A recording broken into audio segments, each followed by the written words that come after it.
Hare Krishna, dear devotees. I would like to welcome you all for His Holiness Chandramauli Swami Maharaj's daily class. Today, Guru Maharaj will be giving us the class on Srimad Bhagavatam, Canto 2, Chapter 10, and verse number 46. Please accept my humble obeisances, all glory to Srila Prabhupada Maharaj. I will be sharing my screen now. Audible, glory to Prabhupada, my obeisances. Yes, begin. Okay.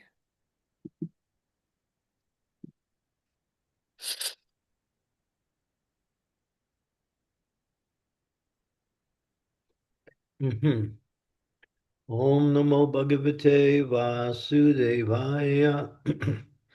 Om Namo Bhagavate Vasudevaya.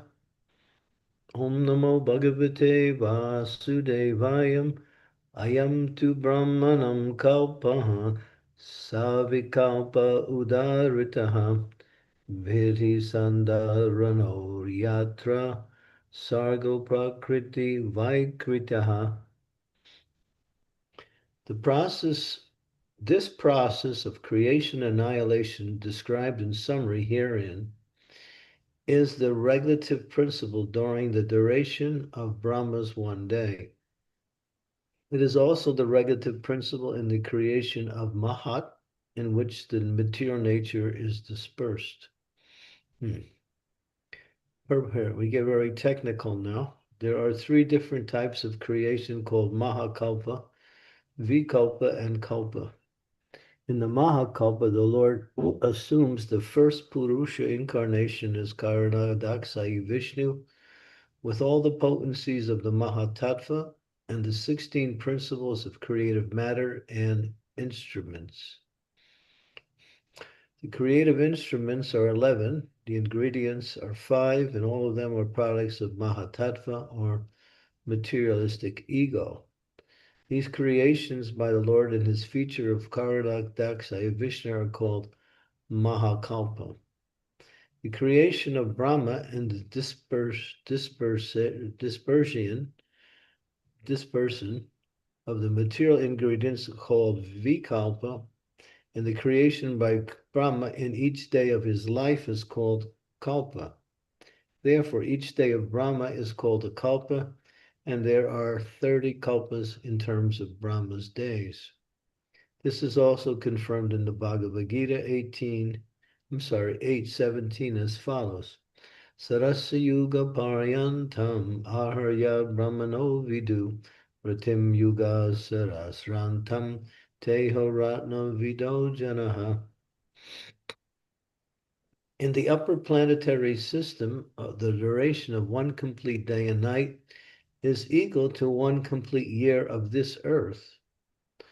This is accepted even by modern scientists and attested by the astronauts. Similarly, in the region of still higher planetary system, the duration of day and night is still greater than in the heavenly planets. The 4 yugas are calculated in terms of the heavenly calendars, and accordingly are 12,000 years in terms of the heavenly planets. So it gets a little technical in terms of the calculations of the time in terms of the relative areas of existence. This is called Divya Yoga, and 1,000 Divya Yugas make one day of Brahma. Divya Yuga is the 4 yugas taken together and then multiplied by 1,000. That's one day of Brahma. The creation during the day of Brahma is called Kalpa, and the creation of Brahma is called Vikalpa. When Vikalpas are made possible by the breathing of Mahavishnu, this is called a Mahakalpa. So taking the same information and reversing it, we come back to Mahakalpa. They are regular and systematic cycles of these Mahakalpas, Vikalpas, and Kalpas.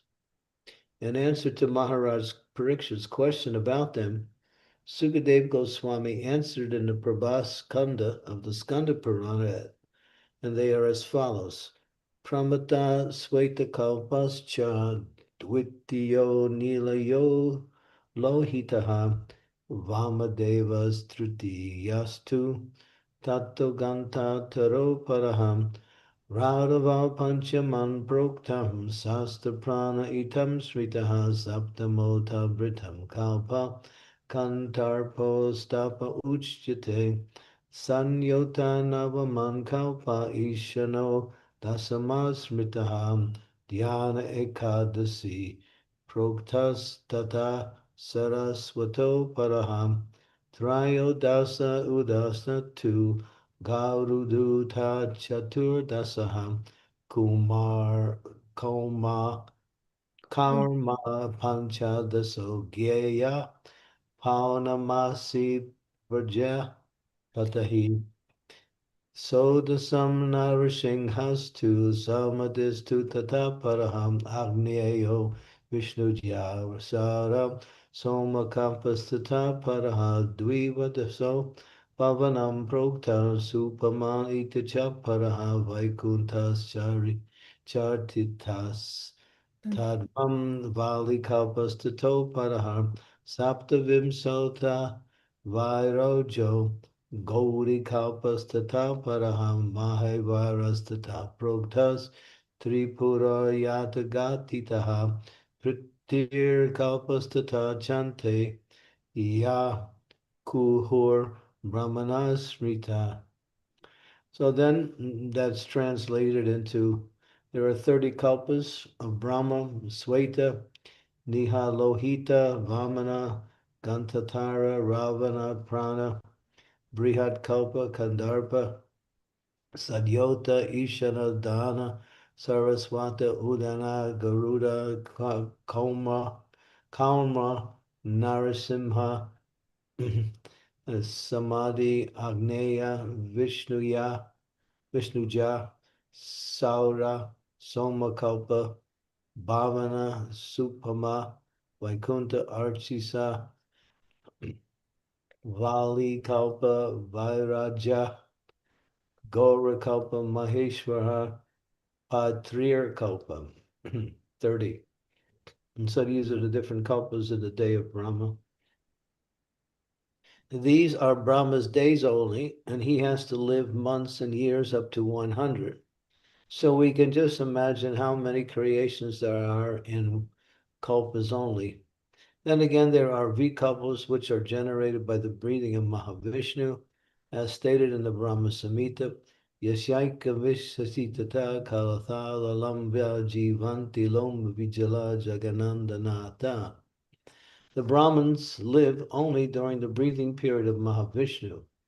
So the exhaling and inhaling of Vishnu are Mahakalpas, and all these are due to the Supreme Personality of Godhead, for no one else is the master of all creations. Omagyantamidandasya Ganajana Salakaya Chaksun Militam Yena Tasmai Sri Gurave Namaha Nama Om Vishnu Padaya Krishna Pastaya Bhutale Srimakti Bhakti Vedanta Swami Niti Namine Namaste Saraswati Deve Gauravani Pacharine Nirvisesa Sunyavari Pastyatya Desatarine Vanchakalpa Tarubhischa Kripa Sindhu Vaja Patitanam Bhavanebhyo Vaishnavebhyo Namaho Namaha Shri Krishna Chaitanya Prabhu Nityananda Shri Advaita Ganadhara Sivasari Gaur Bhaktivinoda Hare Krishna Krishna Krishna Hare Hare Hare Rama, Rama Rama, Hare Hare. So the main theme here is the different kalpas, Mahakalpa, Vikalpa, and Kalpa, which are all time periods. Mahakalpa is the extended time period between creation and one creation and another creation.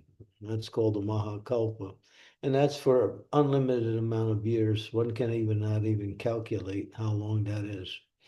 And it's not calculable. We got the smaller ones, the Vikalpas, and that's the activities of Brahma in his lifetime. And then we have the Kalpas and his activities during his each day. So these are also time periods where different manifestations of living entities appear and disappear to give religious principles according to time, place, and circumstances. Just like the Manus, there's so many Manus in the day of Brahma. There's 71 Manus in the day of Brahma, and in a lifetime of Brahma, there is something like 5,400. I can't remember the exact number, but it's taking 71 and multiplying it by 100.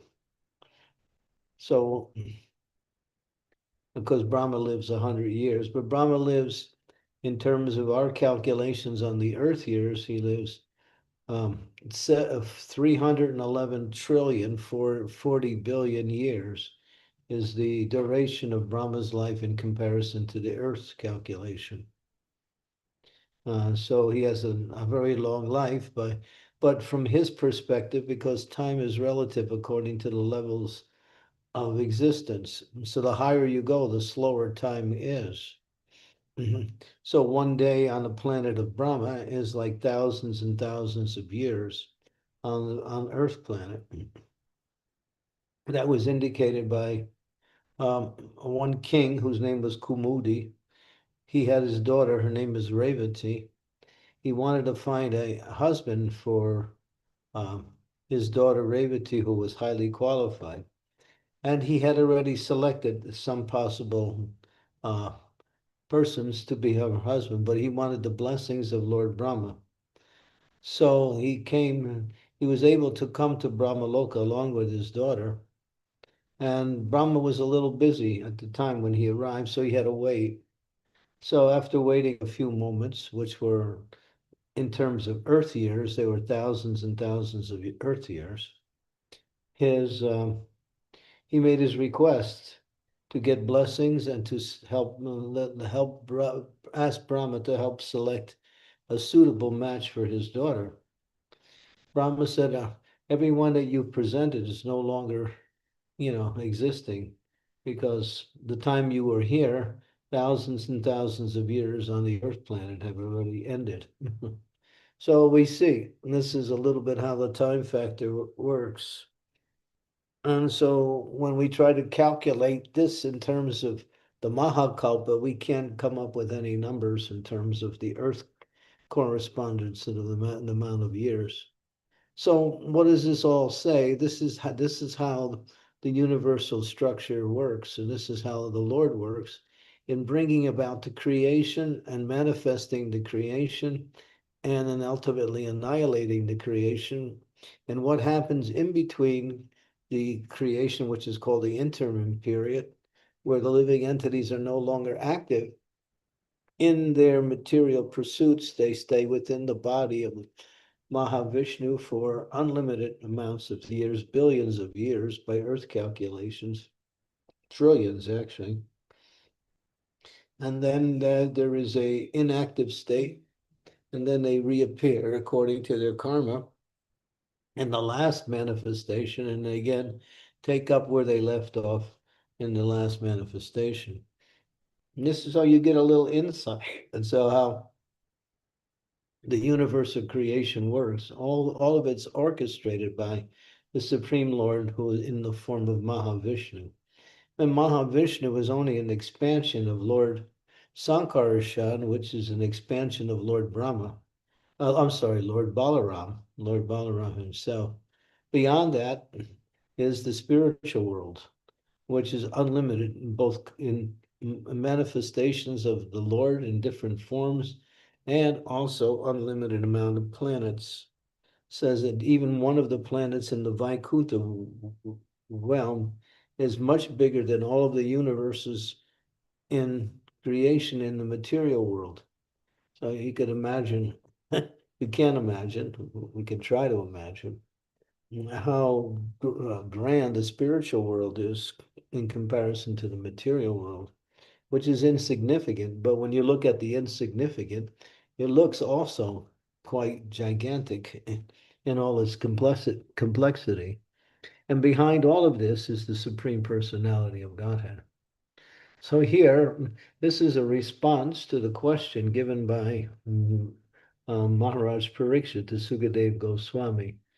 about how everything happens in terms of creation and annihilation. And here is a somewhat of a succinct, a very summarized summary of how the time factor works, like that. And we can't ever understand it, but we can accept it because it's coming from the highest authority. Therefore, it's authorized by the acharyas, and it's spoken by the Lord Himself. If you read the Brahma Samhita, all of this is nicely explained in detail. The same information we're getting here in a very smaller form is expanded in the Brahma Samhita, which describes the whole complexity of both the spiritual world and the material creation. So, what does it actually say? It just shows the greatness of the Supreme Personality of Godhead. And that same personality of Godhead appears in his essential form in the spiritual world as a cowherd boy. And that is Krishna in Sri Vrindavan Dham, which is the highest material, which is the highest planet in the spiritual world, way above all of the material planets and all of their activities, and even beyond the Vaikuntha planets, which are innumerable.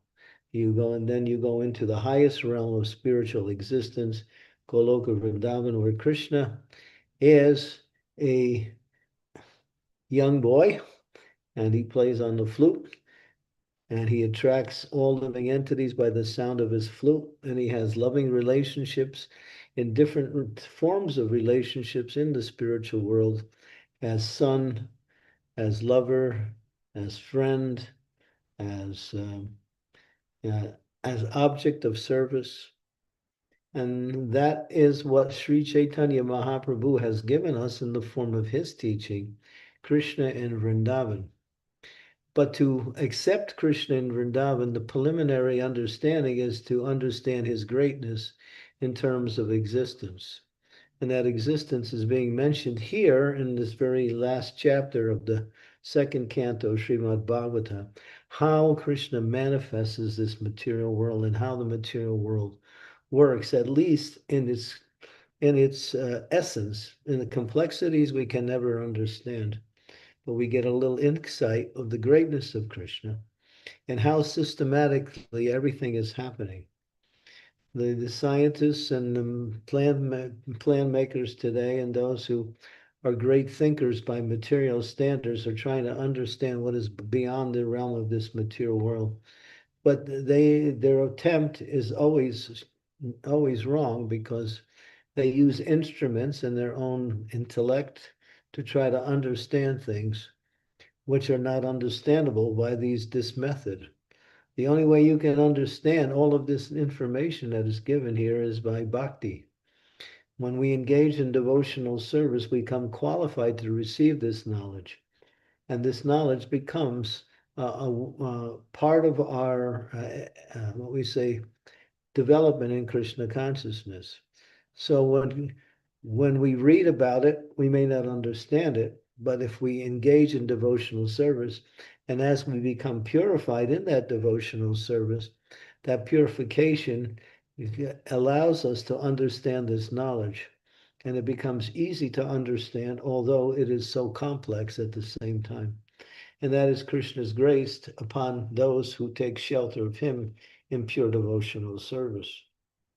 So therefore, to read the books is important, but even more important is to engage in practical devotional service in such a way that we follow the instructions of Krishna through the spiritual master and try to organize our activities in such a way that the spiritual master is pleased and he offers our activities to Krishna in devotion on behalf of the disciple, and the disciple is blessed by the mercy of the Lord, and the blessing comes in the form of transcendental knowledge, freedom from material suffering, and transcendental happiness.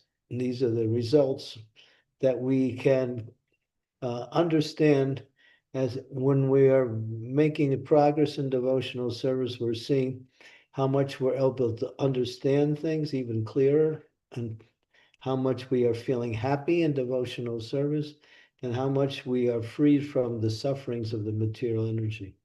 These are all indications of progress in devotional service. So it's interesting. We may not be able to understand the details, but we can get the concepts of how great Krishna is through the creation of the material energy. And that's just the material energy. What to speak about the spiritual world, which is 3 times greater than the material world. Okay, so these are some points, and you'll see the details here. Those of you who like to go deeper into these details, you can study these also by reading Brahma Samhita and get more information of the technicalities of creation and how it plays itself out, how it's maintained by the Lord in his form as Lord Vishnu, and ultimately how it's wound up by the Lord in his form as Lord Shiva.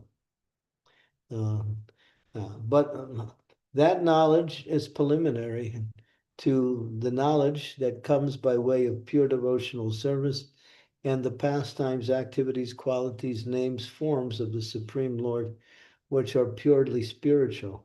That knowledge charms the heart and awakens one's love for Krishna. And so that can be found in Bhagavatam also, in many of the areas of Bhagavatam, especially in the 10th canto of Srimad Bhagavatam. But this is interesting. It's interesting just to see how complex and how systematically everything is organized in terms of the creation. Nothing is haphazard. As we were discussing the other day, that Krishna has set the material world up according to the 3 modes of material nature, and they work perfectly.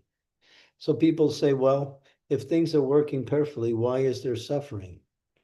Suffering comes when you take the perfect plan and add your own ideas to it.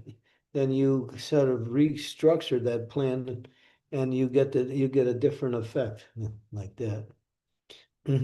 It's just like you want to hammer a nail in, but you don't have a hammer. So you may take a rock and try to use it as a hammer.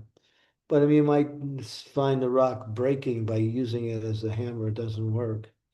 The rock is not meant to be used as a hammer, but you're doing it. So the material world is not meant for our enjoyment.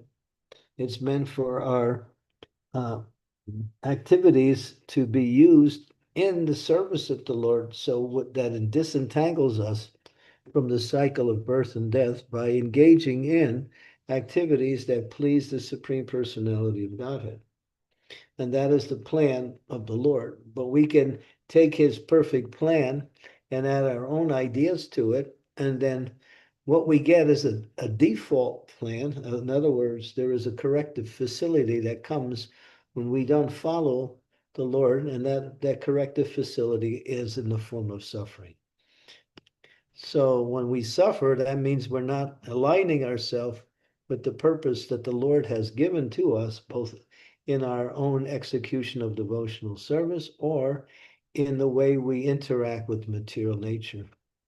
We try to enjoy material nature separate from Krishna, we will get suffering along with what is called so-called enjoyment, because it's not designed that way. It's designed to facilitate the living entity's ascent to the spiritual realm by following the principles.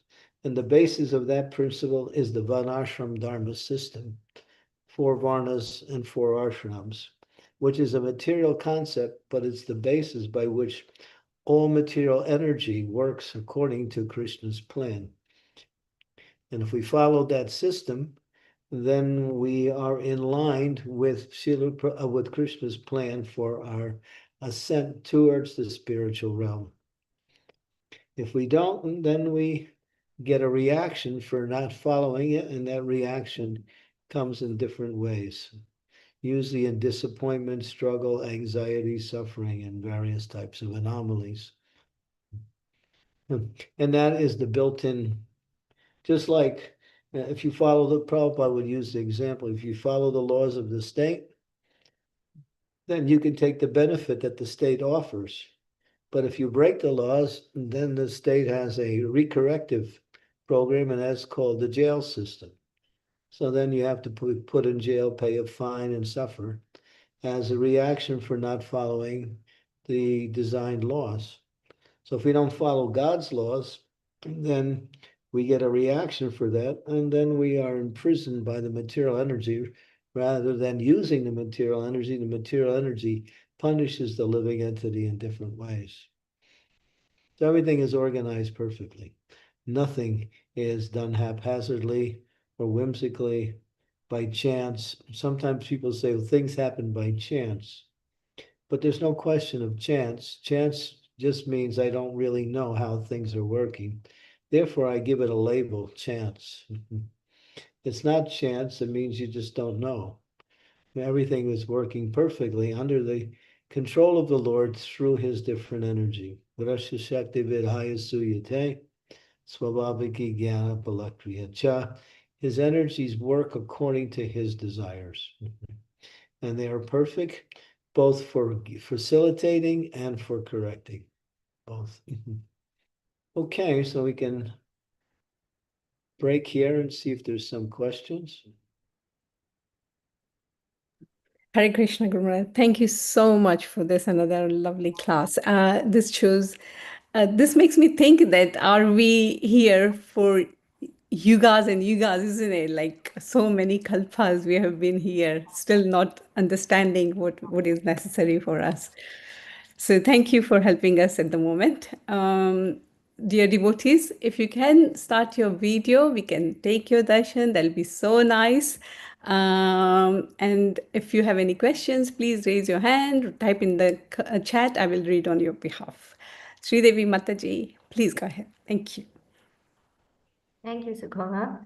Yes, just as Sukhava said, Guru Maharaj, please accept my humble obeisances. All glories to Srila Prabhupada. This is such an amazing, mind-boggling verse in the sense of its magnitude. So huge to just think.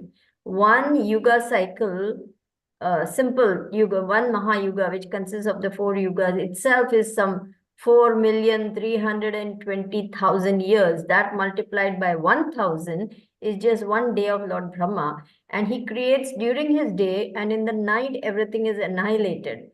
So again, in the next day, he creates, again, it's annihilated. So this keeps going on. So I was wondering, since the yuga cycles come cyclically, one after another, what exactly is annihilated during his night? These are not complete annihilations. They're partial annihilations. Oh. And that means usually the lower planetary systems, the middle planet, but the higher upper planetary systems they won't be annihilated during the night of Brahma. So that's a partial annihilation. Only after 100 years of Brahma's life is there a complete annihilation.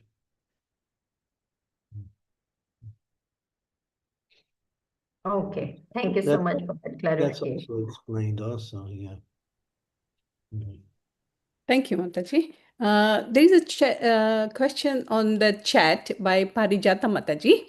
She says, in a universe where everything follows a divine pattern, what is the philosophical basis for free will? Are we free within the pattern or free only in choosing surrender? Hare Krishna, Guru Maharaj, please accept my humble obeisances. That's what Parijat Mataji says. You're free within the pattern, but there's two patterns you can choose from. Either follow the principles of devotion or engage in devotional service or try to engage in material activities. So you're free to choose which category you want to direct your activities in. Once you choose whatever that activity is, then you be controlled by that energy.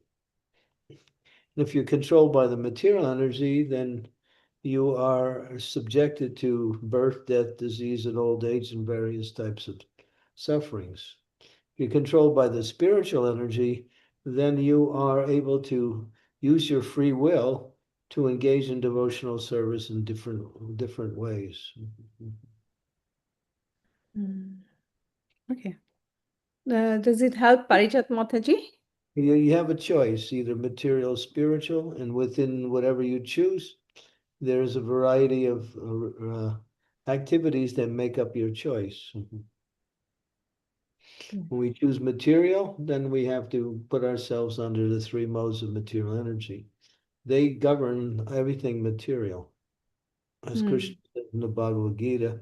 And there's nothing outside of these three modes in reference to the material energy. Yes, she says, thank you so much, Guru Maharaj. And she has put some realization as well that Hare Krishna, Guru Maharaj, I believe there is a great lesson in this verse and we can contemplate on it when in doubt. From this verse, we learn how great God's creation is and how smaller our life is within it. When we see that even whole world come and go, how nature rises and collapses, our bad envy, false pride, and negative senses of competition becomes useless. Everything we fight for will one day disappear, but our devotion and good qualities will stay with us forever. Understanding this helps us become humble and peaceful, and it reminds us to focus on what truly matters, serving God and becoming a better person. Wow, such a good realization. Really wonderful analysis of the reality of our existence. Yeah.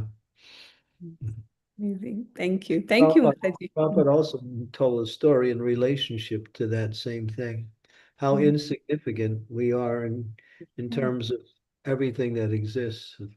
So true. So true. And we think that we are so great. So silly. And then Okay. that's called false pride or materialistic ego. True, very true. Guru. Thank you. Thank you, Mataji, for sharing that. And Amritanam Mataji, please go ahead. Yeah, two ants are discussing, and one ant says, I can eat more sugar than you can, therefore I'm a better ant than you are. But still, he's an ant. True. So our ant-like existence is, we're trying to pump it up by, getting praise from other ants.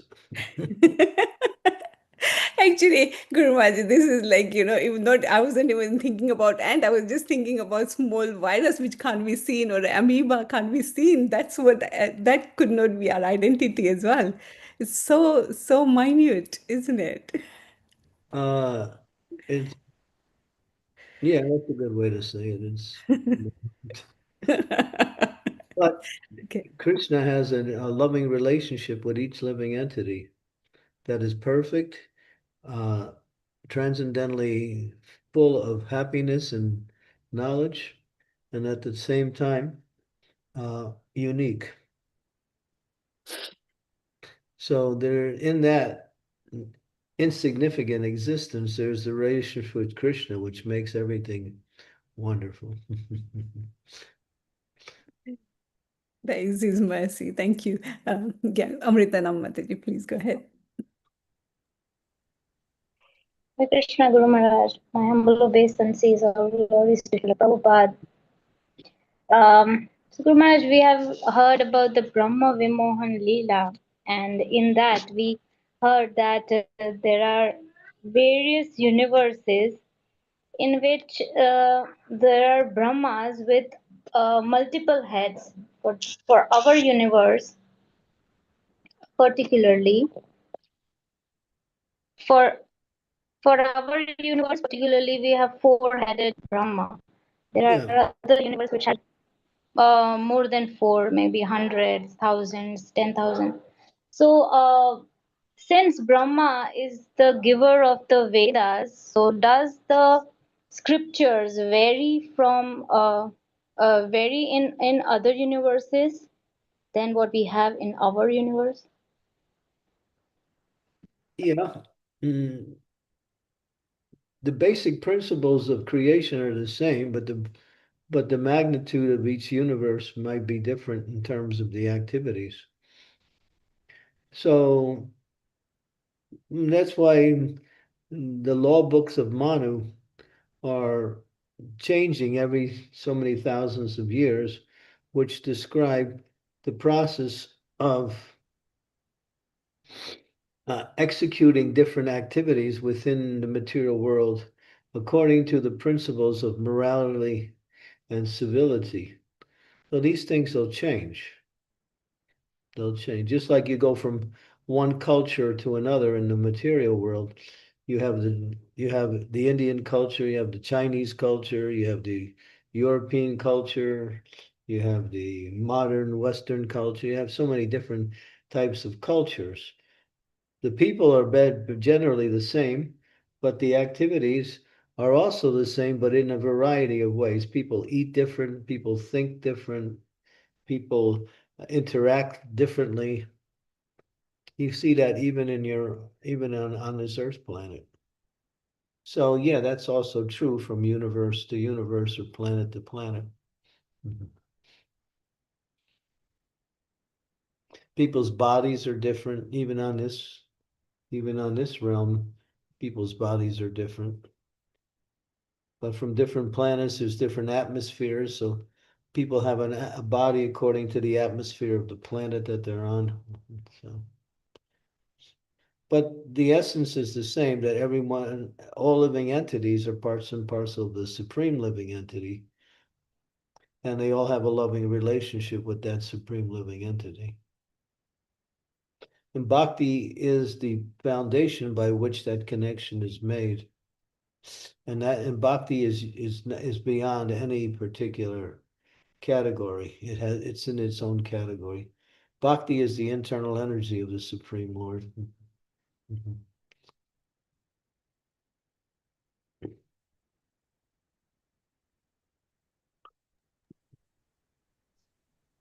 Thank you, Guru Maharaj.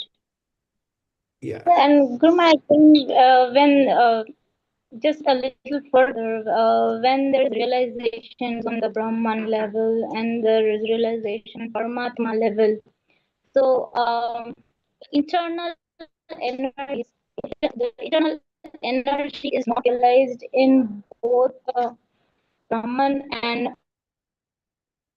Sukhabahan, she's breaking up, Yeah, I Remind- know, Amrita Mataji, you have, I think, internet problem, but Mataji's question, I think, if I have got it right, please tell me, Mataji, that realization of Brahman and Paramatma, the difference between the full complete realization and the Brahman realization and Paramatma realization, is that something you are asking, Mataji, or something different? yeah, on when we talk about internal energy, so in Brahman realization and in Paramatma realization, the realization of internal energy is absent, right? Okay, so Maharaj, she's asking that in the Brahman realization and Paramatma realization, is the internal energy not present? Like, is it absent?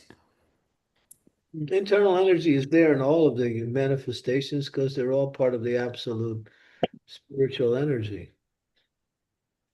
But the internal energy will work differently. It's there. Internal energy gives the realization of that particular category. In the Bhagavan realization, it gives the realization that the Supreme Personality of Godhead is a person. He's personality. In the Paramatma, it gives the realization that the Lord is the indwelling manifestation of Supersoul within the hearts of all living beings. And the Brahman realization, that same energy gives the realization that every living entity within the Brahmana Fulchin is a particle of that energy. In other words, spiritual by nature. So the extent of that energy works according to the activities of that particular category of realization.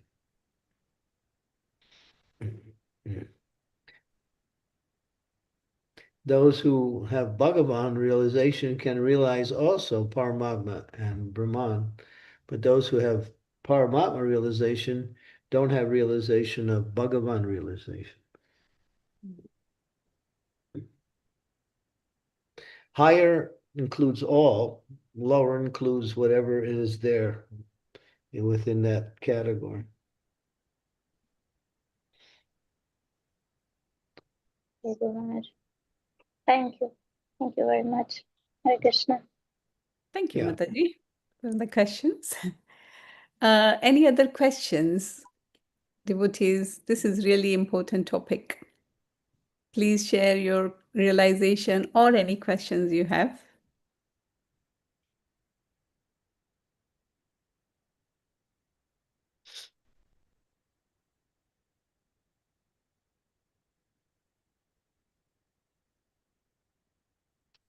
Yes, Srijana Mataji.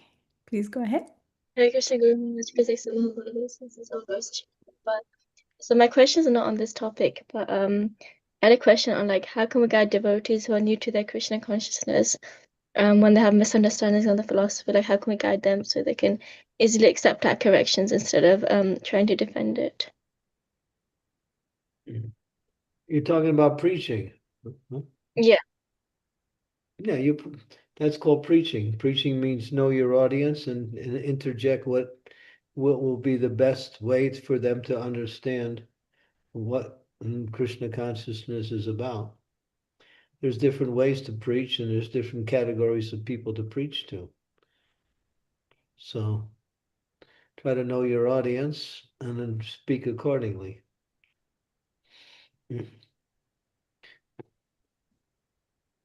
When we speak with devotees, we speak about philosophy as given to us by the acharyas. When we speak to the non-devotees, we take that same philosophy and turn it into a practical presentation so they can understand,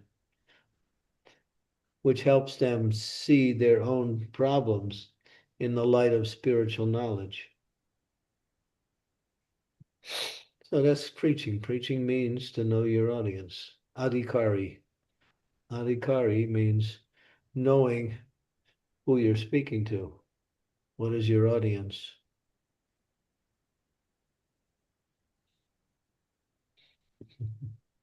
Thank you. So you adjust according to the audience. Mm-hmm. Thank you very much. Is that okay? Yeah, it's perfect. Thank you. Okay, good. Thank you, Mataji. Okay, any other questions or any comments? Let me check the chat. Okay, there is another question by Parijat Mataji, Maharaj. We know that God manages the creation of universes. Why we fear surrendering our tiny life to Him?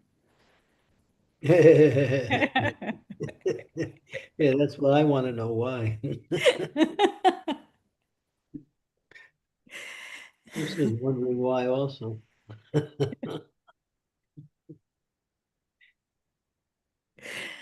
So Again, true. you might say our faith is not developed, our knowledge is not developed enough to understand that our success in life in all areas depends on a relationship with the source of all existence, and that's Krishna.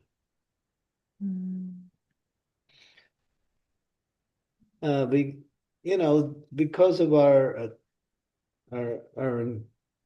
encagement of the material energy from time immemorial, we have developed this idea that we can solve our own problems.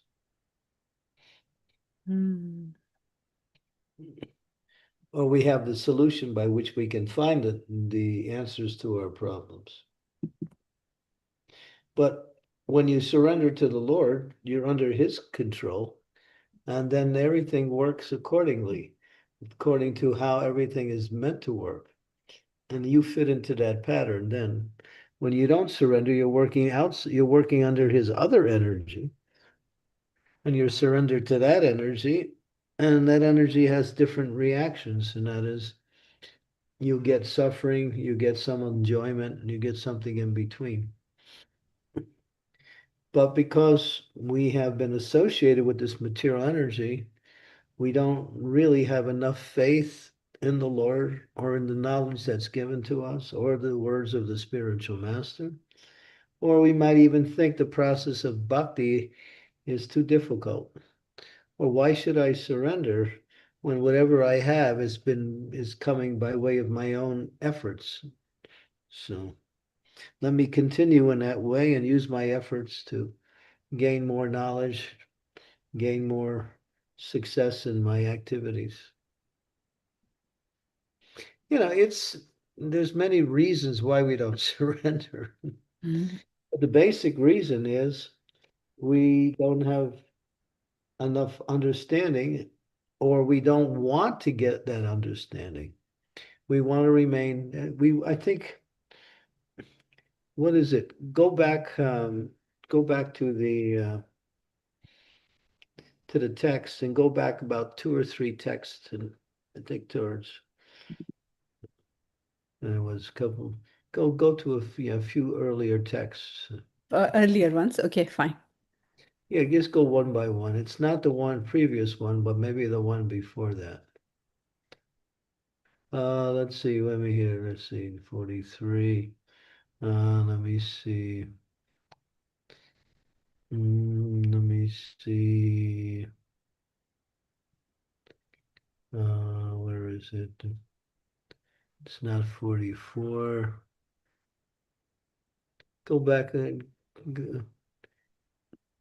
go to 40 or 41. Let me see. Let's see what. Let's see. No. Let's see.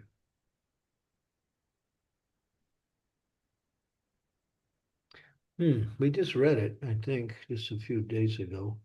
Keep going back a little bit. Maybe it's a little farther back.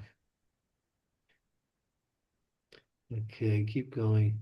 It just mentions people who never surrender. Okay. See. Can you remember, Sri Devi, which verse that was? I can look at my notes, Guru Maharaj. Just give me a minute. It's not that far back. Yeah. Okay, fine. Let's see. No, let's keep going. It could be 41 as well, Guru Maharaj, isn't it? It also it mentions the different people that don't surrender to the Lord. I don't see it here. I have something here which says Bhakti Yoga begins when you surrender. So that's 2:10:36.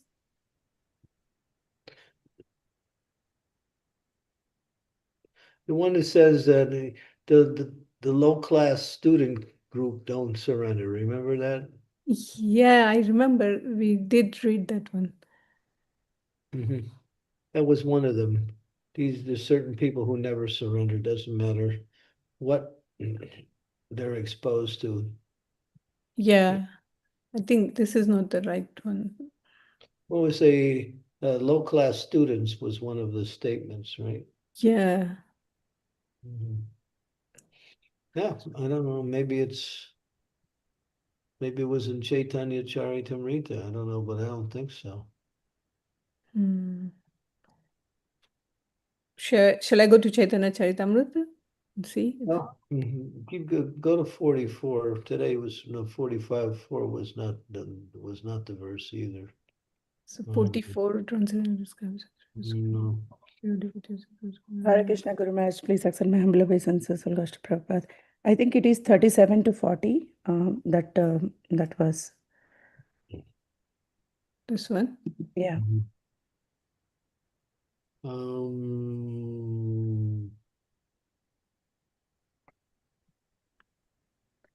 That just mentions the different types of living entities. That's Yeah, in the purport, Srila Prabhupada says that first class prisoner and another third class, and third class prison life to first class prison Is that the Ah, one? yeah. I can see that. Yes, Mataji. Yes. Last paragraph. Yeah.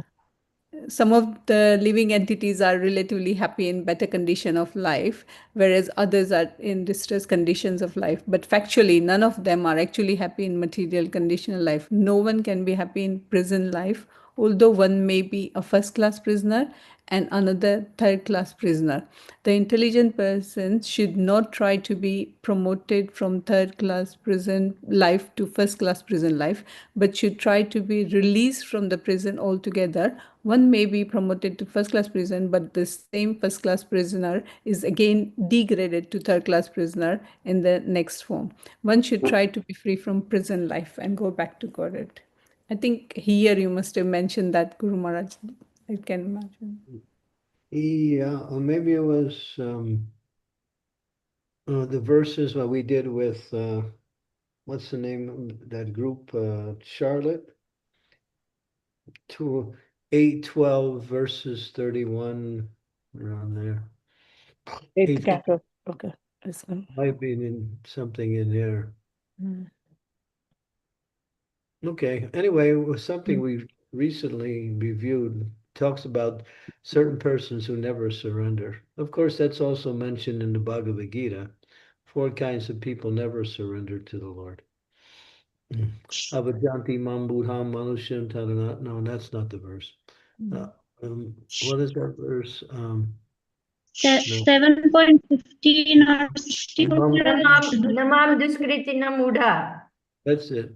Papadyante Naradama Maya Parita Gyanam Suram Bhavamasritam. Yeah. 4 kinds of people never surrender. These 4 categories. The gross materialists, the plan makers, the so-called intellects, and then the atheists and evil persons. 4 kinds of people never surrender. It doesn't matter. They can be exposed to. I mean, Duryodhana saw Krishna directly in his universal form, but still he went against Krishna. Can you imagine that? When one is so attached to their own ideas and their own forms of sense gratification, and any kind of information, even what was it, Dhritarashtra, the father of Duryodhana and the Kurus, he understood his family members were avaricious, and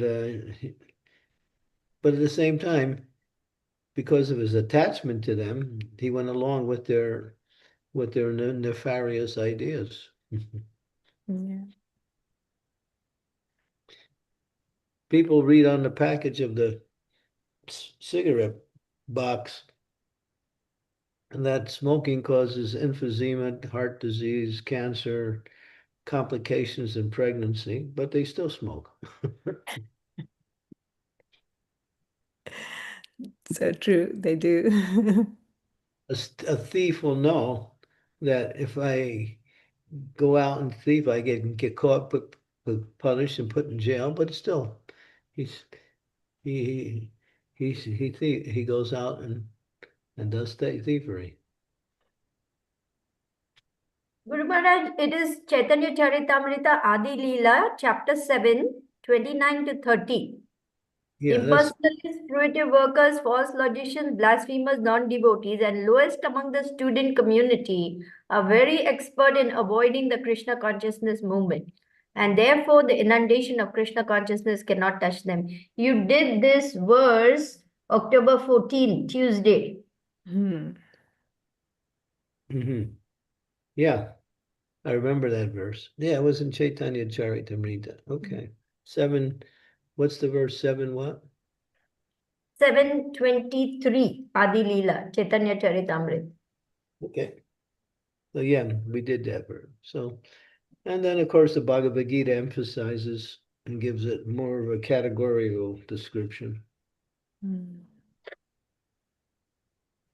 I mean, how many people are exposed to this movement, but how many people actually take it up? And those who take it up, how many actually stay with it? to the perfectional stage. Yeah, it seems it's very, very rare, very rare. As in Bhagavad Gita, Krishna says the same thing, isn't it? Oh, Nam Janma Nam. That thing. Talking today, he said our movement is purely spiritual. There's nothing material about it. Mm. But people come into spiritual movements to fulfill material desires. Yeah. This is what Parijat Mataji's comment is, that I give my problems to Lord because he's better problem solving skills than I do. This is how I surrender. Then that's not surrender, that's No, business. exactly. That's not surrender. But this is what people think, that they surrender to Krishna, just giving their problems. But yeah, uh, that's the lack of knowledge is the main thing. I can imagine. It's so bad. Well, the knowledge is available, the ability to accept it is one thing, or even once accepting, it's too difficult to follow. But the material life is more difficult than to follow the spiritual Only devotional. those who enter into spiritual life can understand that. Mm, Material can understand that. yeah. Even other forms of yoga are much more difficult than bhakti. Yeah, true. Jnana yoga, karma yoga, stanga yoga are very difficult because they require perfection in execution. Bhakti doesn't require perfection, it requires devotion.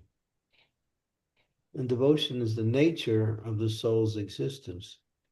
So what is natural is what bhakti is about. It's about being yourself. So easy. So easy. Yeah, but material conditioning makes it seem impossible. Yeah. But it says yen ken prakara, and practice it, you will get it. You will get it. That's that determination we needed. Yeah, that's the point, the determination. But you can't be determined unless you actually have some understanding of the goal. True. That's why we have to hear about the goal of bhakti, along Yeah. with the process of achieving the goal. Mhm. Very true, very true. We are lucky, Guru Maharaj, that you are here to remind us all this time. Thank you so much for that. Well, this is all Lord Chaitanya's mercy. And Lord Chaitanya only appears once in every 1,000 Kali Yugas. So he's made the process easy, where in previous ages it was only for a select group of people who could actually practice it. Mhm. But he's made it easy. Yeah. So Kalpaha could practice it. I'm trying my level best, Guru Maharaj. I'm just improving my determination day by day.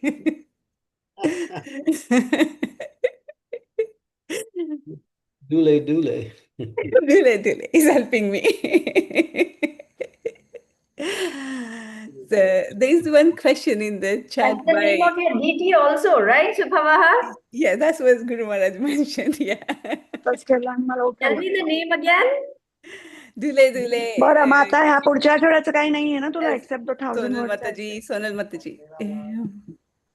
Okay, sorry. Dule Dule Gaurachanda Nityananda Ram.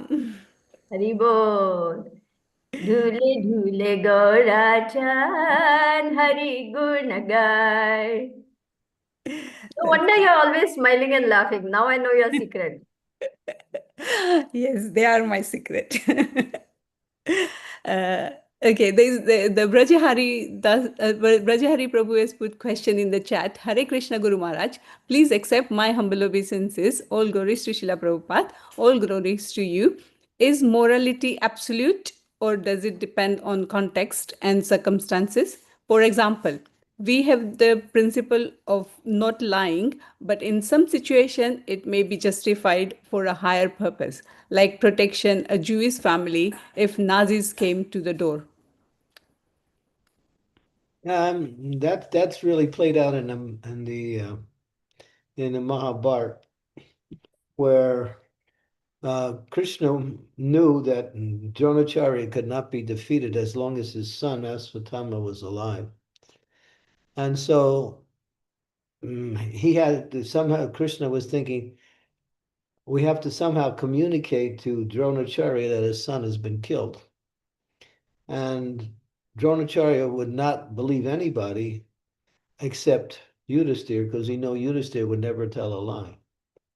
So he told Yudhisthira to say that, declare loudly, so Dronacharya could hear that Asvatthama has been killed. Yudhisthira hesitated because he was stuck on his idea of morality, but Krishna changed the whole principle of morality and made the principle of what is required in order to bring about devotional principles. So morality follows devotional principles, and it's adjustable. So in that case, when he hesitated, finally he did it, but later on he had to see hell for not following Krishna's instructions when Krishna gave it to him. But when Dronacharya heard that Asvatthama had been killed, but what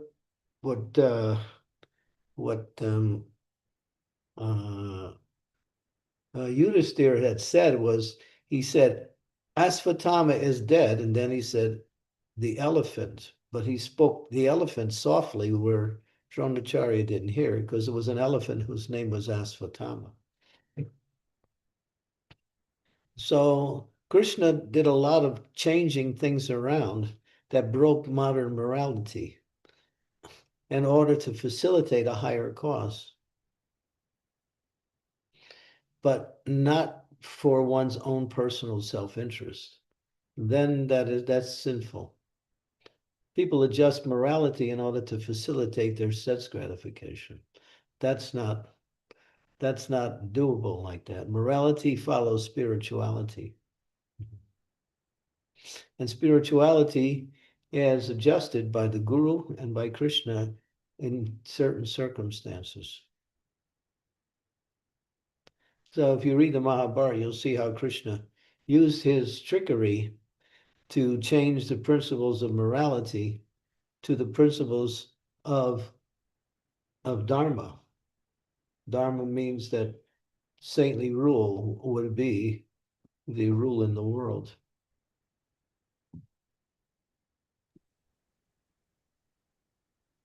Nice. I hope Prabhuji it helps you. No, thank you, Guru Maharaj. So essentially, it's not black and white. It depends on. But you can't change it. Only Krishna can do that. Yeah. But the Guru can change. Got We it. can't.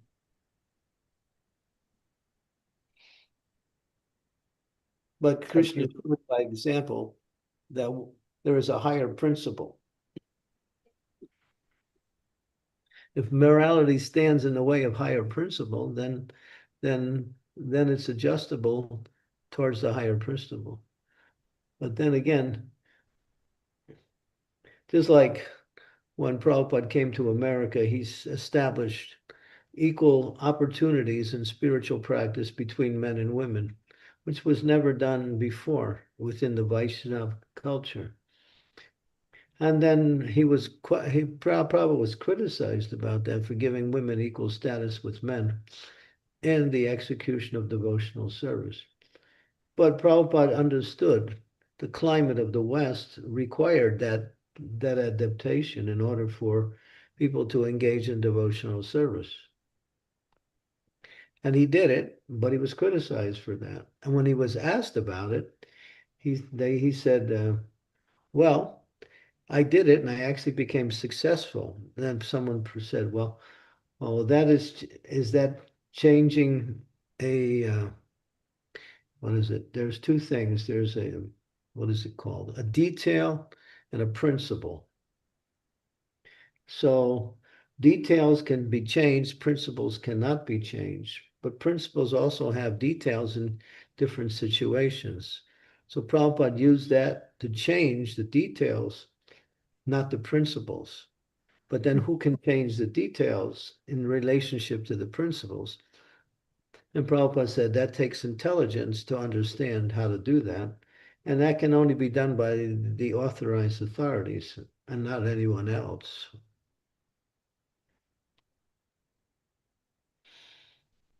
When authorities try to change the principle, the details in relationship to the principles, it has to be in line with the principle and not establish a new principle. Like in New Vrindavan, many of the principles were changed in terms of adopting different details of the principles. But it caused chaos because a lot of the changes actually wiped away the essence of the principle. So it's not someone that anyone can do that. So morality has to follow spirituality and there is morality and there's ethics. Ethics and morality are different, although they look the same. Ethics can be changed according to time, place, and circumstance, but morality cannot be.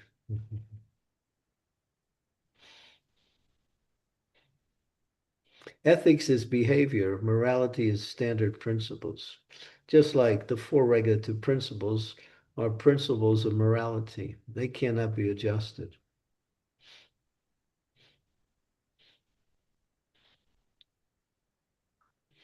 But ethics are how people interact with each other based on some standard principles that are adopted within each society and culture. I can give you more details on that, but I have to go to some of my books to give you that detail. Would you like to hear more on that? Yeah, that would be great. I will drop you a note. Yeah, all right. Give me a minute and I'll be right back. Mhm.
Okay, so I'll read something. 3 life ideologies they're called nitis. They help understand ethics and morality better. The Brihaspati Niti encourages chastity in all aspects of life. This serves as a powerful reminder to always act in according to moral codes and never compromise the principles of Dharma. Throughout their lives, the Pandavas followed Brihaspati Niti, never once breaking dharmic codes to exact revenge for wrongs done to them.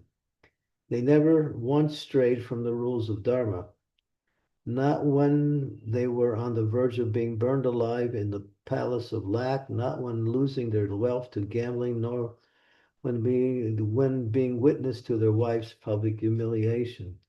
They exercised self-control and stayed within the parameters of Brihaspati Dharma. Kanika Niti promotes putting oneself first at all times. One can do whatever one wants to acquire whatever one wants. The principles of Dharma are irrelevant here. Rights and wrongs do not matter. The end justifies the means. If I have my way, it is right. If I fail, it is wrong. Sakuni introduced this ideology to Duryodhana, and he found it very appealing. So throughout his life, Duryodhana was indifferent to his actions, as long as they brought him the results he desired. Morality lectures were useful only if they got him closer to his objective. He would resort to any kinds of necessary means to achieve his goal, including discussing ethics. In his pursuance of dominance, which he craved so much, he felt no remorse for any action, be it deceit, insult, conspiracy, manipulation, or even the murder of a child. And then the last one is called Sukraniti. It's a pragmatic outlook fostered by the idea that to be good, one must be practical. People lack practical wisdom and are easy prey for those with evil intentions. Bad things become worse, good things are buried. Sukaracharya gave importance to practicality, preaching that one should not be overconsumed by the desire to do good. Rather, one should resort to deceit in a life or death situation. Doing so would not make one immoral, instead it would make one practical. However, one should not assume that every day is an emergency. Then it no longer remains an emergency. Krishna introduced Sukraniti to the Pandavas, who were loyal proponents of Brihaspati. Not once had Yudhisthira strayed from the tenets of Dharma. However, Brihaspati could never stand a chance against Kanita Niti, which was why the Kauravas always got away with their wrongs. They were certain that the Pandavas would never retaliate or even abandon Dharma, not even in a fit of vengeance. Yet this balance shifted the moment Krishna became part of the Pandavas' lives. Krishna was certain good people should not suffer for being good, yet he felt it was not right to let bad people enjoy life. Good people should not suffer for the enjoyment of the bad people. The results of Krishna's guidance became evident. The Kauravas, who had a history of abuse and crime, finally started to lose ground to the more tolerant and innocent Pandavas. Krishna introduced Sukraniti only after the Kauravas broke the first rule of war. And then it goes on to explain even more in terms of the details here.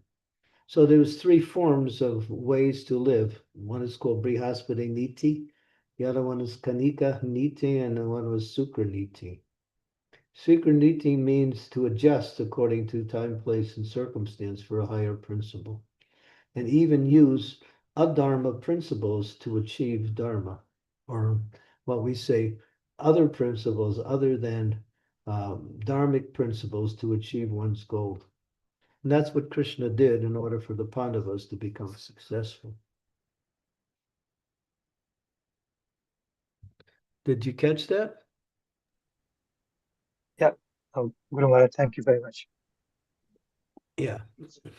So yeah, morality is adjustable for a higher cause, Perfect. which is dharma. That's good. Hare Thank Krishna, you. the Shukra Niti is that Shukracharya Niti or is it a different Niti? It mentions Sukracharya within that niti. It says here, Sukracharya gave importance to practicality, preaching that one should not be overconsumed by the desire to do good. Rather, one should resort to deceit in a life and death situation. Yeah, that's Sukraniti.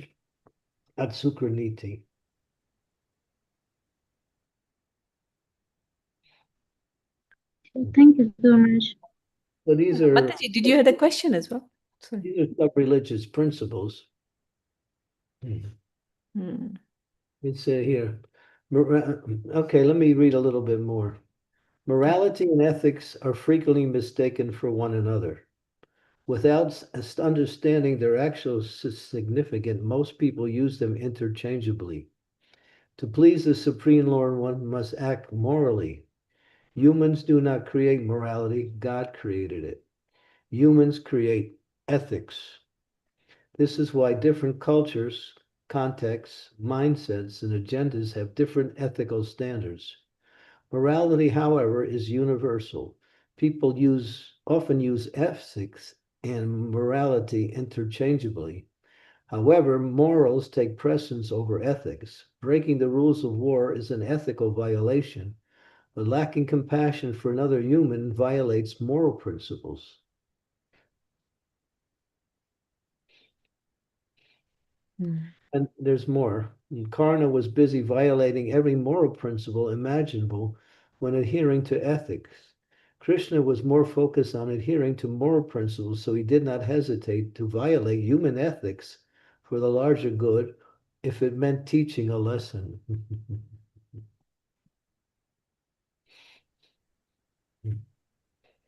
Okay. And you want to hear more? There's a little more here. Yes. Thank you. Rajahari, you want more? Yeah, sure, Guru Maharaj. Okay. Krishna's discourse with Duryodhana in Hastinapur courtroom on the three types of people provides insight in his perspective on morality. The altruists act in accordance with more elevated moral standards. By strictly adhering to the right path, they spare no effort to gain God's good approval. Their decision-making and way of life are deeply rooted in the why. All their actions align with this why. They never do what is wrong in God's eyes or violate any moral codes. The self-centered people view the world through a very egocentric lens. They pounce on every good opportunity when they see it. Their motivation stems from within. Their hearts are like voracious vortices that consume everything surrounding them. They will break any moral code as long as it is of the benefit, although they will ride the moral high horse if that brings them more gain. You got that? So the morality becomes, an object of gain, not an object of principle. They could not care less about right or wrong. All they care about is self. The immorals are the worst kind. They take pleasure in wrongdoing and do get great joy in breaking the rules set by God and society. And that's self-understanding. Dharma is not rigid. And there's a whole discussion on Dharma. Yeah. Mhm.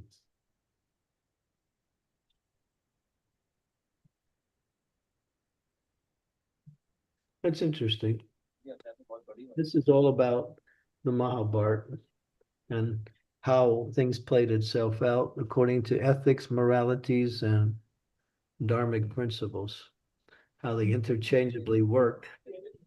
Yeah, because this is interesting because in popular discourse, people question Krishna. He was bending the rules, Yeah, right? Yeah, and then what he was bending the rules for higher cause, for establishing spirituality. Then it's okay. yeah. Ultimately, Krishna's motivation is dharma. Yeah. Guru Maharaj, which book is this? This is Mahabharata? It's called The Undefeatable Krishna. It's by Subha Vilas, book 1 on the icons of the Mahabharata. And throughout he gives many what we call moral and religious principles that kind of are purports to what the text is about.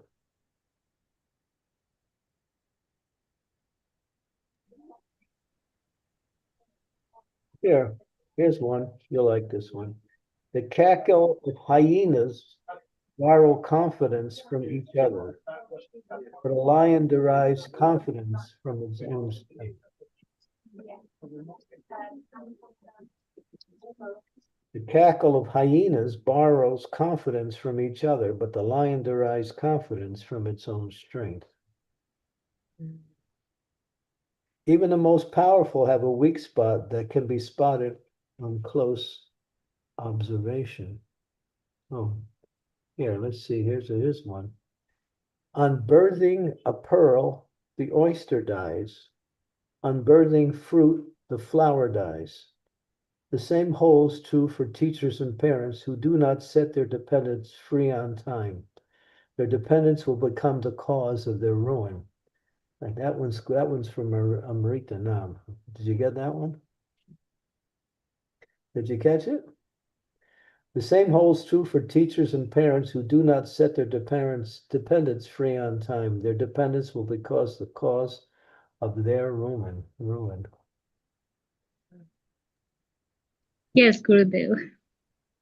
You can use that when you need it. Thank you for that. I'll buy that book, Guru Maharaj. That looks quite an interesting book. Don't depend on resources, depend on resourcefulness. Very powerful sentence. Wow. Destiny Hare.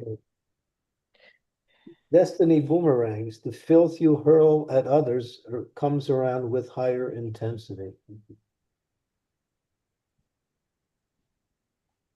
Here's one. Love and discipline must coexist in every relationship. Love and discipline must coexist in every relationship. Love should not make one too flexible, and discipline should not make one too rigid.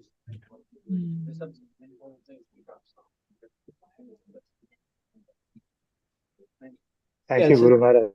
Yeah, all of his books contain moral and religious statements which kind of support the text that is being narrated. But this is called Undefeatable Krishna, Book 1 by Subha Vilas. That's available. Yeah, we'll get that. He's going to do a whole, he told me personally when I saw him about a few weeks ago, he said, he finished with the Ramayana, now he's doing the Mahabharata. So this is the first book on the Mahabharata, and he's got many other books coming. Wow. This one's called Undefeatable Krishna. You can see it here. Yes, we can see that. Great. Guru. Yeah, it's Thank you, brilliant. Guru Maharaj. This Yeah, is and so amazing. morality supports spirituality. Thank you so much for that, Guru Maharaj. Thank you. Thank you, Prabhuji, because of you, we got chance to hear all these things as well.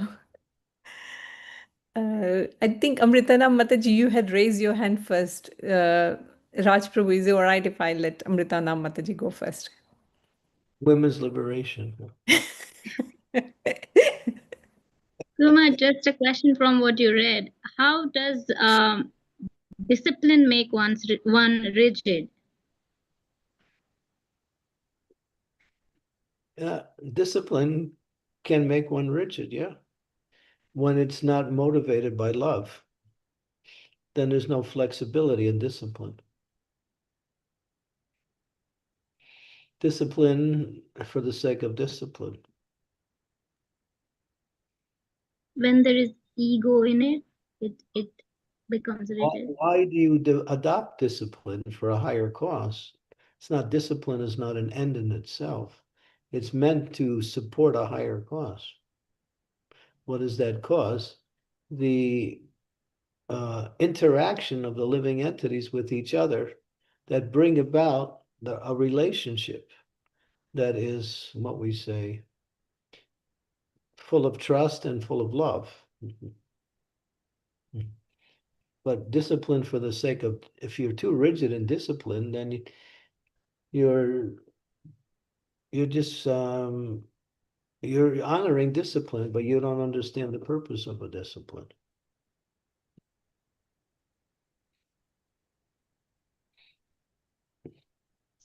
Thank you, Maharaj. Got it. There's many examples also. Raj. Raj Prabhu, Hare Krishna, please Maharaj. ask the question. Since Maharaj, my question is, many times in Mahabharata we see that Pandavas, they sometimes worship demigods, like Arjuna doing tapasya to get Pashupat from Lord Shiva. So how do we understand this? Because our philosophy is complete dependence on Krishna, even for our survival and material things. Well, This is something which someone asked me a few days back, so I'm putting this question. If you're fighting a war and you need a weapon, do you need a moral principle to follow to get a weapon? You get the weapon. It's practical.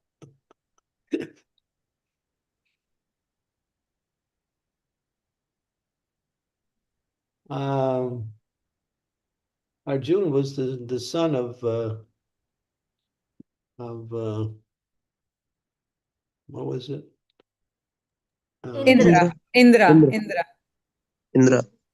His father was a demigod. In one sense, the Pandavas were actually demigods.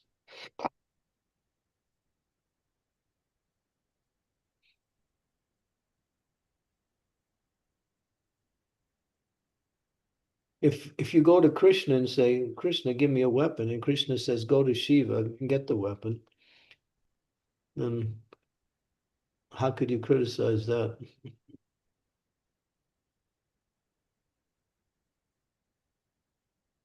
Krishna directed Arjuna to Shiva for that weapon.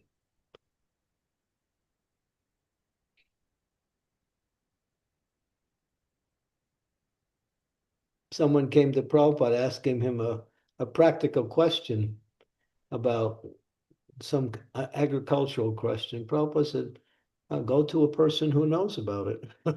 Don't ask me.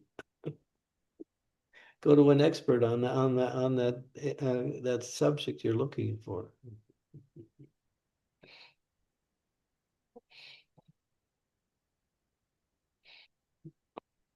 Krishna is there. He knows everything, but he's there for devotion, not to simply fulfill our material desires. But when it comes to his devotees, he directs them to what they need in order to carry out their service.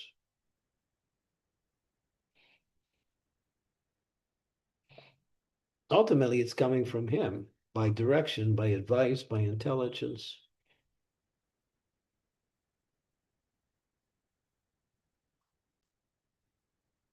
So whoever said that doesn't have any intelligence. Whoever makes that statement, there's no intelligence to that question.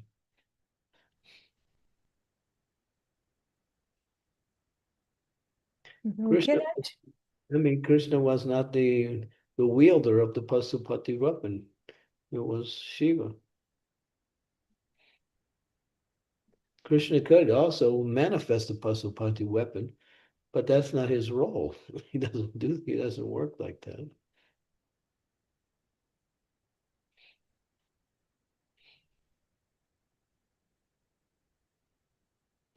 If you want to go buy some groceries, then you go to the grocery store. You don't sit there praying for Krishna, please give me some groceries. No, you just go down to the store and buy it.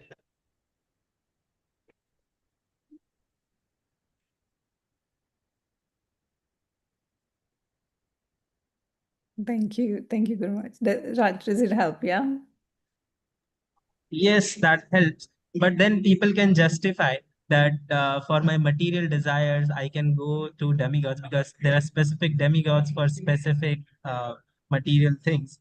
But that wasn't Arjuna's motivation. He wasn't doing it for material. He was doing it for his service. The justification is off because that's not the motivation for Arjuna. He needed the weapon in order to fight against adharma. So their justification is wrong. They put themselves in, it's like, well, Ramachandra ate meat. Lord Ramachandra, there's one statement that he ate meat. So therefore Ramachandra ate meat, I can eat meat.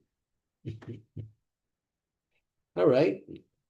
If you want, then you should be of the same quality of Arjuna before you can act like Arjuna. That means a surrendered devotee in devotion to the Lord according to the Lord's guidance. When he didn't follow the Lord chastised him.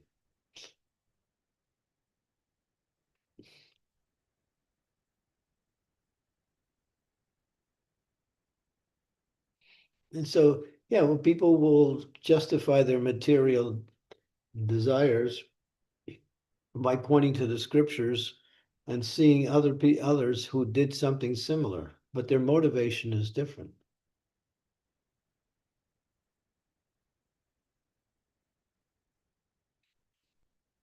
They're motivated, the people you're talking to, their motivation is their own self-interest. Arjuna's motivation was to win the war on behalf of Dharma, which was organized and orchestrated by Krishna himself. No comparison.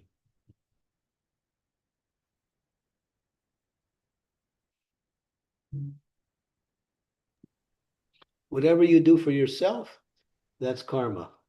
Whatever you do for Krishna, that is bhakti.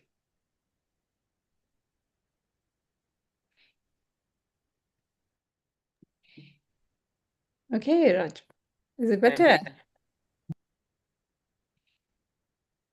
But you're afraid to talk to your fellow students, afraid they'll reject you, huh? Raj, Guru Maharaj is asking you. Are you there? I'm sorry, I didn't hear that. I'm really sorry. Are you hesitant to speak to your students about your fellow Yes, students? Maharaj, we started the jamming session. I have some videos I can share with Mataji. So we started some jamming sessions yesterday only. That's nice, but if they want to use the scriptures, they have to understand the scriptures and not just use the examples from the scriptures to facilitate their own desires. You should tell them that it's about you. It's not about them.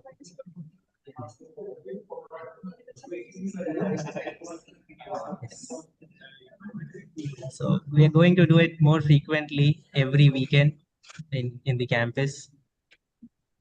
But what I'm saying to you is tell them straight what is the standard. That's all. Don't Okay, let them Maharaj. justify their own selfish interest in relationship to scriptural personalities who are acting on behalf of the Lord. It's not the same. It's not even close.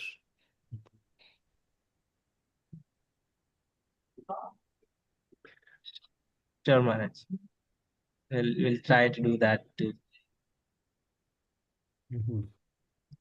Yeah, don't get scared. Yeah. Go for it. Okay. Yeah.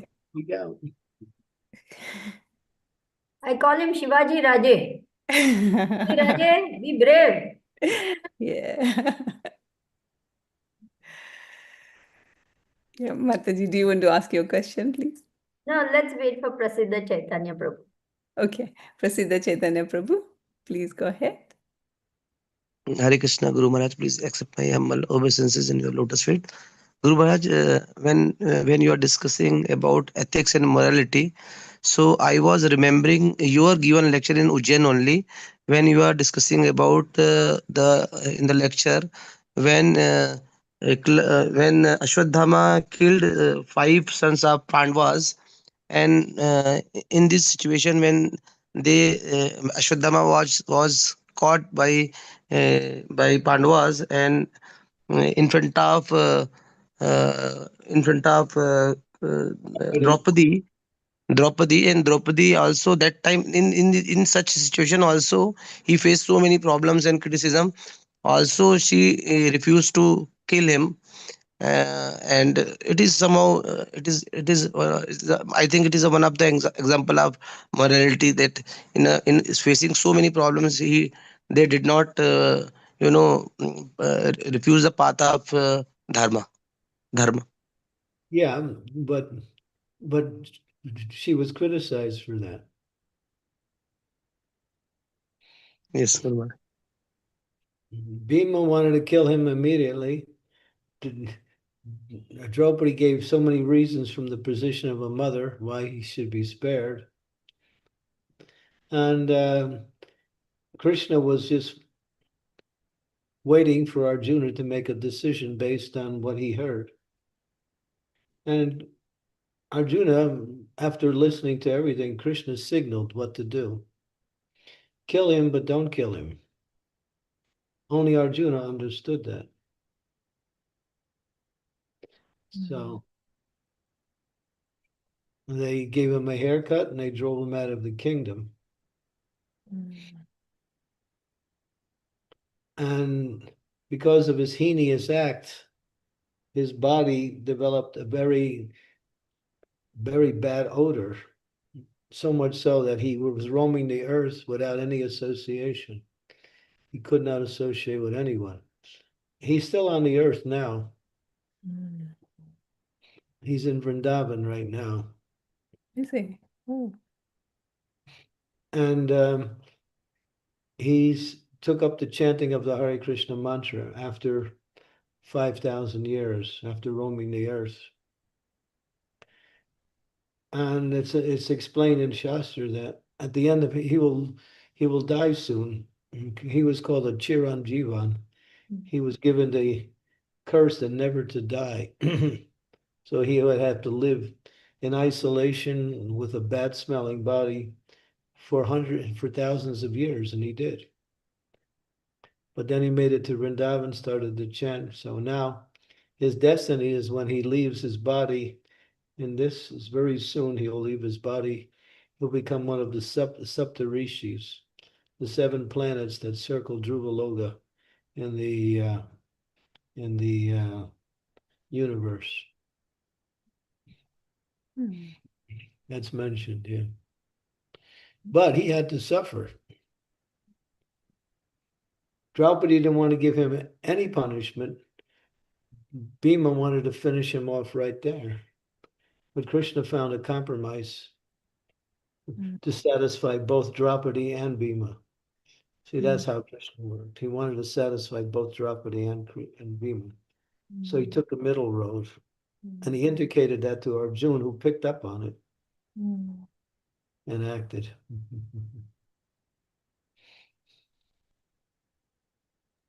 Guru Maharaj, can we say the definition of dharma is following instruction of Krishna? That is dharma, is it? Because somehow Yudhishthira did not follow the instruction of Krishna, so Yeah, somehow he has to. following the instructions of the spiritual authority is dharma. And one who lives by dharma will be protected by dharma. Yes.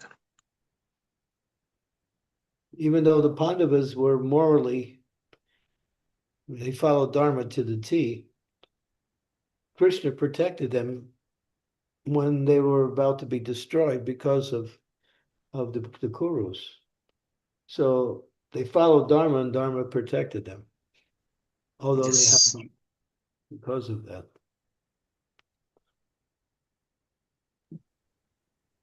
Thank you, Guru Maharaj. Thank you, Guru Maharaj. Sri Devi Mataji. Guru Maharaj, as you were describing about how the Pandavas were so righteous, so moral, so ethical, so spiritual, and strictly followed the laws of dharma, even though they were being cheated and so many things happened, did Krishna purposefully arrange that they are always in the weaker position with a smaller army and having, no resources and all, just to bring out their glories in terms of depending on him? He could have given them a very strong, big army, but he didn't do that.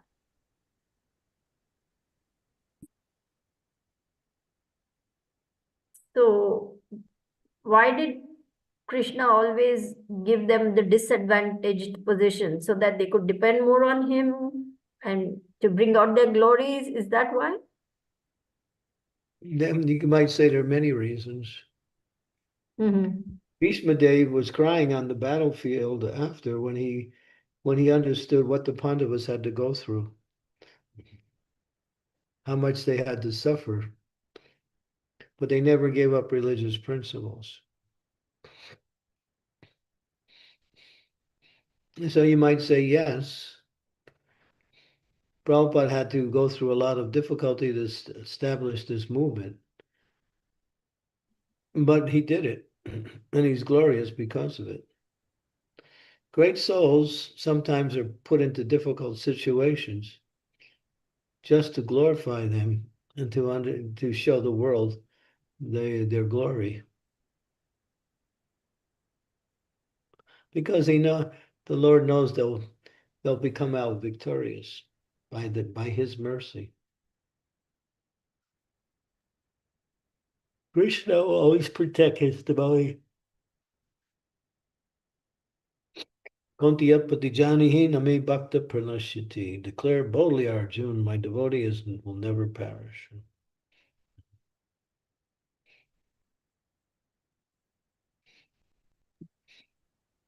Okay. Thank you, Guru Maharaj. Does it help, Matji?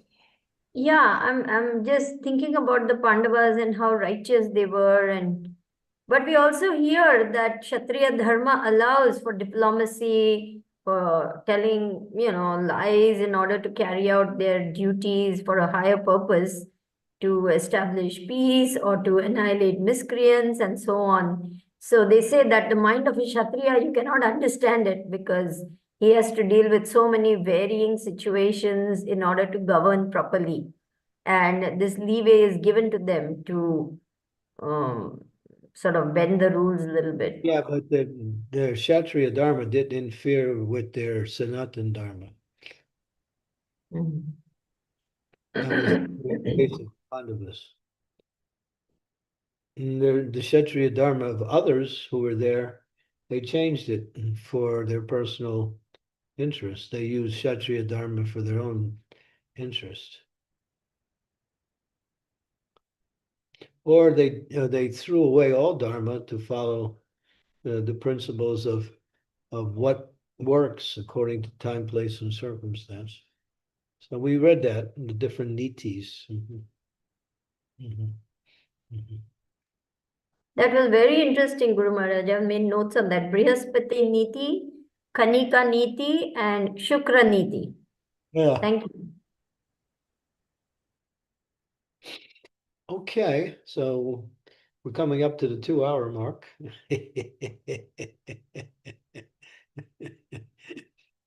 So I know the discussion was so interesting. So, So yeah. interesting. Guru Maharaj, are you still okay with one question? Parijat Mataji has put it on chat, or shall we just leave it for tomorrow? no, bring it on. Okay, perfect. Okay, so Parijat Mataji is asking, is an action moral if the intention is pure, but the method is harsh?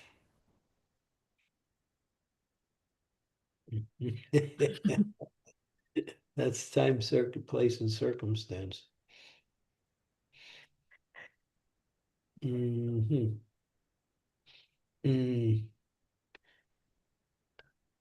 Devotees were selling books in airports, but they were using various kinds of means to do it.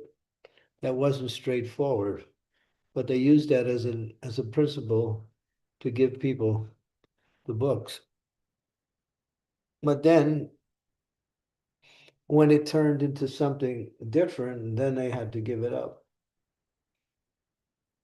When the reputation of the society was being smeared because of the way the tactics that the book distributors were using in the early days to distribute books,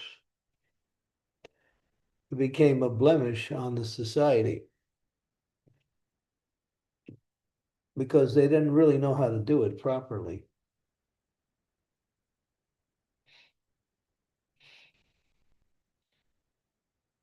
But what you say is correct, but not everyone can do that. That's the point.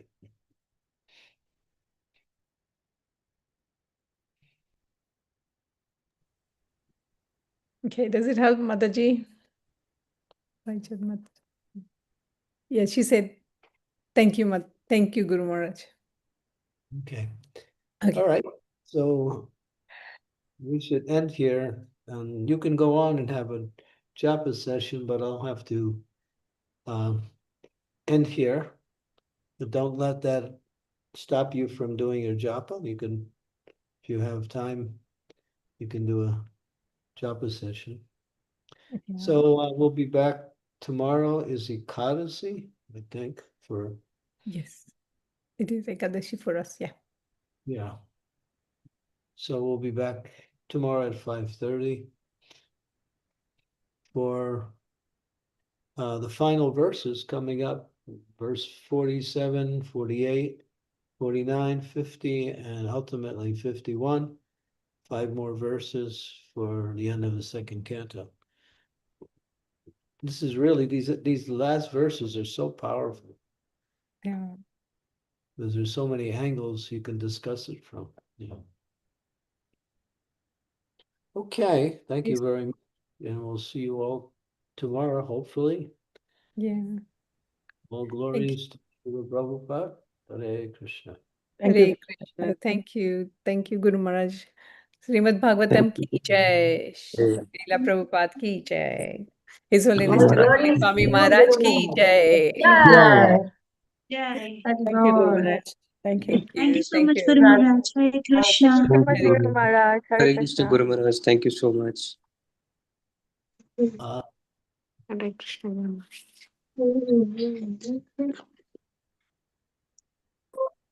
Okay. Mataji, would you like to do some chanting? Because I have to leave now. I can make you host. Yeah, I would love to do some chanting, but if Srimati can show the pictures and do the screenshot, that would be great. Yeah, I can. She is co-host, so she can do that. And if you can continue chanting, I will come off as a host. Then Srimati Mataji will be host. Yeah, stop live stream, Mataji. Then you. Yeah, Just grab my